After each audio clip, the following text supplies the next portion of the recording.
Hello friends, welcome back to motor defined. আমি আপনাদের host and দোস্ত অরিন্দম ঘোষ, আর আজকে আপনাদের জন্য নিয়ে চলে এসেছি 2025 হন্ডা লিভো 110 ওবিডি 2বি মডেল। এবার এখানে কিন্তু কোম্পানি অনেক চেঞ্জেস করেছে। কি এখানে চেঞ্জেস হয়েছে, আগের থেকে কতটা এখন এটা different, feature specification, price, mileage, everything in detail discuss করবো, সো দ্যাট ভিডিওর এন্ড পর্যন্ত জন্য আপনাদের কাছে একটা ক্লিয়ার আইডিয়া থাকে যে 110 সিসির মধ্যে এই বাইকটা কিনে আপনার জন্য কতটা ঠিক হতে পারে। And very special thanks to star Honda Krishnanagar for providing me this bike, যাতে আমি আপনাদের পর্যন্ত এই ভিডিওটা পৌঁছে দিতে পারি, রিভিউটা পৌঁছে দিতে পারি।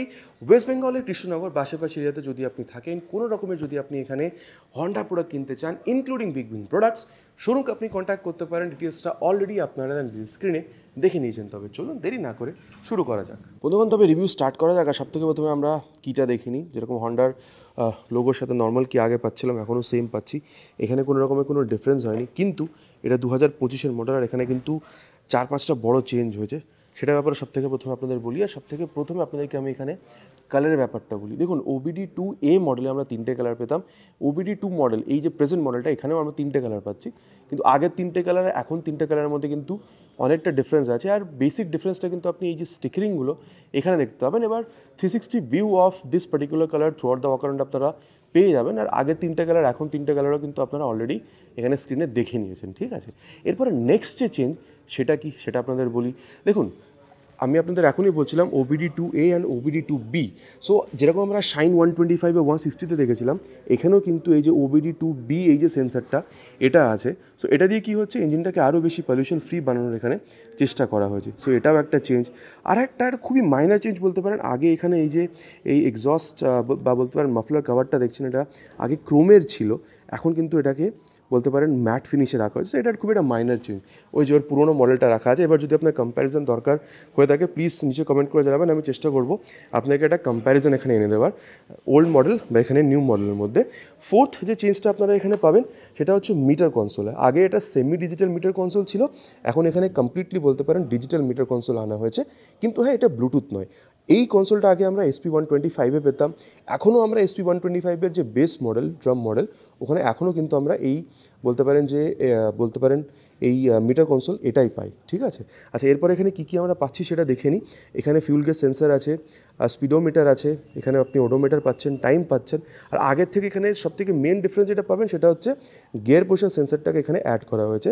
আর তার বাদেও যদি সিলেক্ট বাটনটা ইউজ করেন, এখানে দেখুন ট্রিপ বিটা আপনি এখানে আলাদা পাচ্ছেন। দেন এখানে এই যে রিয়েল টাইম মাইলেজ ইন্ডিকেটার, দেন এখানে অ্যাভারেজ মাইলেজ, দেন ডিস্টেন্স টু এমটি বা রেঞ্জ, এই জিনিসগুলো কিন্তু আপনি এখানে এক্সট্রা পেয়ে যাচ্ছেন, যেটা আগে আমরা পেতাম না। কিন্তু হ্যাঁ, এখানে ইকো ইন্ডিকেটারটাও আপনি পাবেন, গিয়ার পজিশন সেন্সার পাচ্ছেন, টার্ন ইন্ডিকেটার্স যদি ইউজ করেন সেটাও আপনি এখানে দেখতে পাবেন। আর এখানে যদি আপনি দেখেন, এই যদি আমি সাইড স্ট্যান্ডটা এখানে ফেলে দিই, দেখতে পাচ্ছেন এখানে কিন্তু সাইড স্ট্যান্ড ইন্ডিকেটারটাও আপনাদেরকে এখানে দেখিয়ে দিচ্ছে। যেটাকে যদি আমি উঠিয়ে দিই, এখানে দেখুন এটা চলে গেছে, ঠিক আছে। তো এই জিনিসগুলো কিন্তু আমরা এখানে পাচ্ছি।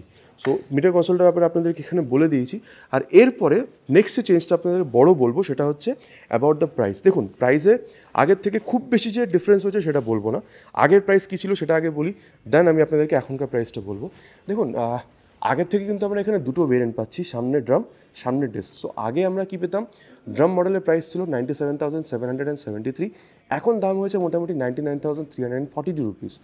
আগে আমরা কী পেতাম, ডিস্ক মডেলে 1,02,329 রুপিস, এখন আমরা এই যে ডিস্ক মডেল, এটা প্রাইস পে করছি 1,02,580 রুপিস। সো ড্রাম মডেলটা দেখলে 1,500-2,000 টাকা ডিফারেন্স আছে, কিন্তু যদি আপনি ডিস্ক মডেল আগের থেকে এখন কম্পেয়ার করেন, তাহলে কিন্তু এটা নমিনাল চেঞ্জ, ঠিক আছে। মানে বলতে পারেন 3 থেকে 500 টাকার একটা চেঞ্জ। তো খুব বেশি যে ডিফারেন্স হয়েছে প্রাইসে সেটাও নয়। তো এবার কমপ্লিটলি কী চেঞ্জেস এখানে হয়েছে উইথ প্রাইস সেটা আপনাদের বলে দিচ্ছি। কিন্তু এই যে প্রাইসগুলো আপনাদের বললাম, it's according to West Bengal Krishnanagar আমার এরিয়ার হিসেবে বলেছি। আপনাদের এরিয়াতে ডিফারেন্ট হতে পারে ডিপেন্ডিং আপন insurance and RTO charges. So আপনার এরিয়ার যদি প্রাইস জানার প্রয়োজন হয়ে থাকে, নিচে প্লিজ কমেন্ট করে জানাবেন, আমি চেষ্টা করবো আপনাদেরকে প্রাইসের সাথে রিপ্লাই করা। আর হ্যাঁ, এই প্রাইসগুলো কিন্তু মানে উইদাউট বলতে পারেন অ্যাক্সেসরিজ, ঠিক আছে। র প্রাইস আপনাদের বলেছি, কিন্তু গাড়িতে অ্যাক্সেসরিজের সাথেই আসবে। সো প্রাইসটা একটু ডিফারেন্ট আপনার এরিয়াতে বিকজ অফ দ্য অ্যাক্সেসরিজ কিন্তু হতে পারে, ঠিক আছে। সো এবার আপনাদেরকে আমি বলি যে আমরা এখানে ওভারঅল কী কী পাচ্ছি। দেখুন, যদি আমি এখানে কিটাকে অন করি, আগের মতন এখনও কিন্তু আমি এখানে এই হ্যালোজেন হেডল্যাম্পের যে সেট আপ সেটাই পাচ্ছি। আর হাই বিম লো বিমের জন্য কিন্তু আমি এখানে এই কিটা পেয়ে যাব, ঠিক আছে। হাই বিম লো বিম, কিন্তু পাস লাইটের জন্য কিন্তু এখানে কোম্পানি কোনো অপশান দেয়নি। সো এরকম করে আমাকে এখানে অন অফ করে পাসওয়ার্ডটাকে এখানে ইউজ করতে হচ্ছে। আর তারপরে যদি দেখেন এখানে টার্ন সিগন্যালগুলো এই যে আগের মতন এখনও বলতে পারেন বাল্বের সেমি ফ্লেক্সিবল বা বলতে পারেন এখানে ফ্লেক্সিবল টার্ন ইন্ডিকেটর আমরা পেয়ে যাচ্ছি। এবার এটাকে আমরা এখানে অফ করি। আর তারপরে যদি একটু নিচে যাই, আপনি এখানে নাম্বার প্লেটের জায়গাটা দেখতে পাচ্ছেন। আচ্ছা, আর একটা ব্যাপার, এই যে ভাইজারটা আপনি দেখছেন হন্ডার লোগোর সাথে, এটা কিন্তু আগের মতন এখানে রাখা হয়েছে, এটাকে এখানে চেঞ্জ করা হয়নি। আর তারপরে যদি দেখেন এখানে 31 mm এর টেলিস্কোপিক ফোক, একটা সুন্দর ফাইবারের মাডগার্ড আমরা পাচ্ছি। টায়ারটা যদি দেখেন এটাও সেম রাখা হয়েছে, 80/100 সেকশনের tyre with 18 inches of alloy wheel, এখানেও কিন্তু কোনো রকমের চেঞ্জ হয়নি। আচ্ছা, এরপরে সেফটি যদি দেখেন সিঙ্ক্রোনাইজ ব্রেকিং টেকনোলজি বা ওই কম্বি ব্রেকিং সিস্টেম বলতে পারেন, ঠিক আছে। এসবিডিটা টিভিএস ইউজ করে, মানে যখন আপনি রিয়ার ব্রেকটা ইউজ করছেন ফ্রন্ট ব্রেকটা অনেকটা অ্যাপ্লাই হচ্ছে, সো দ্যাট ব্রেকিংটাকে যেন আরও ভালো করা যায়। এই জিনিসটা আপনার আগেও পেতেন, আপনি এখনও পাচ্ছেন। আচ্ছা, এরপরে যদি দেখেন এখানে এই যে নিসন ক্যালিপারের সাথে এখানে আপনি 240 mm ডিস্ক ব্রেক পাচ্ছেন, কিন্তু অলরেডি আমি বলেছি ড্রাম ব্রেকও আছে। ড্রাম ব্রেকে যদি যান এখানে 130 mm ড্রাম ব্রেক পাবেন। সো ফ্রন্ট সেকশনটা বলতে পারেন এখানে খুব একটা চেঞ্জ হয়নি। আচ্ছা, ইঞ্জিনও যদি দেখেন এখানে কিন্তু আপনি খুব একটা চেঞ্জ পাবেন না, মানে যেরকম আমরা SP160-তে দেখেছিলাম একটু হালকা পাওয়ারটা ওপর নিচে করা হয়েছিল, এখানে কিন্তু ওরকম নেই। কমপ্লিট সেটআপটাই আপনি সেম পাচ্ছেন আগের মতন। এখনও আপনি 109.5 cc single cylinder air cool ফিলেটেড ইঞ্জিন পাবেন উইথ দিস কিক স্টার্ট। কিন্তু যদি আপনি পাওয়ার টর্ক দেখেন এখানেও কোনো চেঞ্জ হয়নি আগের মতন। এখনও আমরা 8.8 PS এর অ্যাপ্রক্স পাওয়ার পাচ্ছি, আর 9.3 নিউটন আমরা এখানে টর্ক পাচ্ছি উইথ দিস কিকস্টার্টটা কিন্তু কোম্পানি এখানে সরায়নি। আর তারপরে যদি দেখেন এখানে কিন্তু এই যে এই বলতে পারেন ফুট রেস বা এখানে ব্রেক লিভারের যে কোয়ালিটি, এটা কিন্তু আপনি এখানে যথেষ্ট ভালো পাচ্ছেন। আর তারপরে যেহেতু এখানে ইঞ্জিনের ব্যাপারে কথা হচ্ছে, চলুন তবে এর যে এক্সস্ট সাউন্ড সেটাও আমি আপনাদেরকে এখানে শুনিয়ে দিই।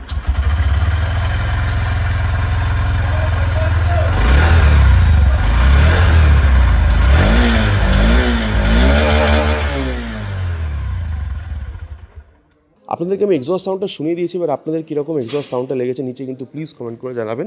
আর আগের মতন এখনও কিন্তু আপনি এখানে এই যে এই বাল্ব বলতে পারেন যে সেটআপটা অফ দিস টেল ল্যাম্প, এটা আপনারা পাচ্ছেন, এখানে কিন্তু কোনো চেঞ্জ হয়নি।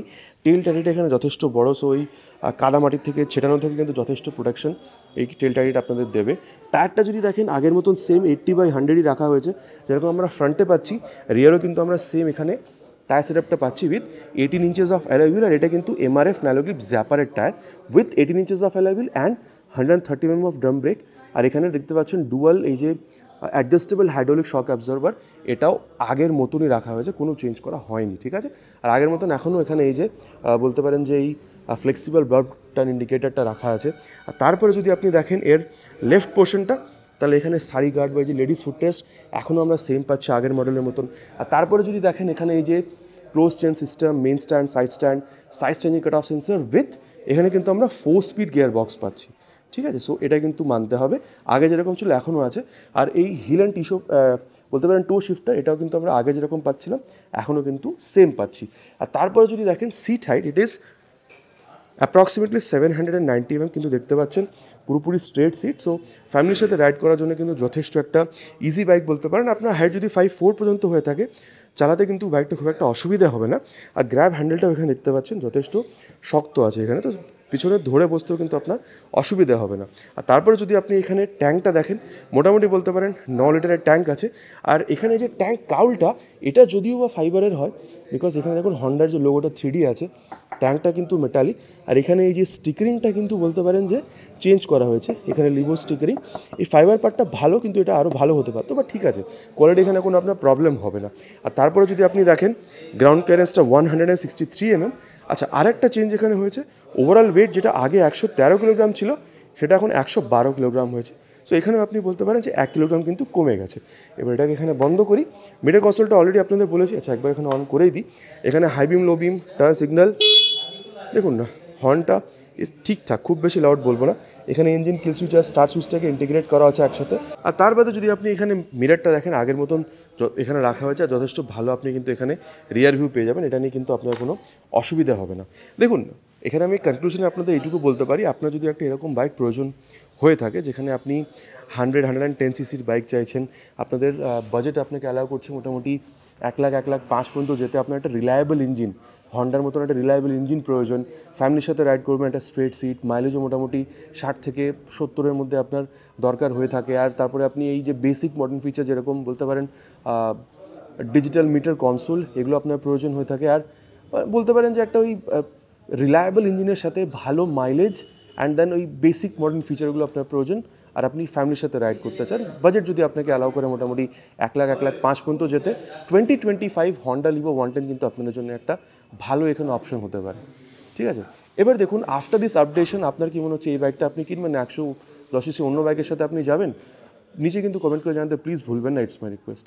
আশা করছি ভিডিওটা ভালো লেগেছে। ভিডিও যদি ভালো লেগে থাকে, ভাইয়ের কাজ যদি আপনার ভালো লেগে থাকে, ভিডিওতে প্লিজ একটি লাইক, আর চ্যানেল যদি প্রথমবার এসে থাকেন চ্যানেলটাকে সাবস্ক্রাইব করে বেল বাটনটা অল হিট করতে প্লিজ ভুলবেন না। আগেন ইটস মাই রিকোয়েস্ট, খুব তাড়াতাড়ি আপনার সাথে দেখা হবে এরকম একটা ভিডিওতে বাইক বা স্কুটারের সাথে। Till then ride safe and জয় হিন্দ।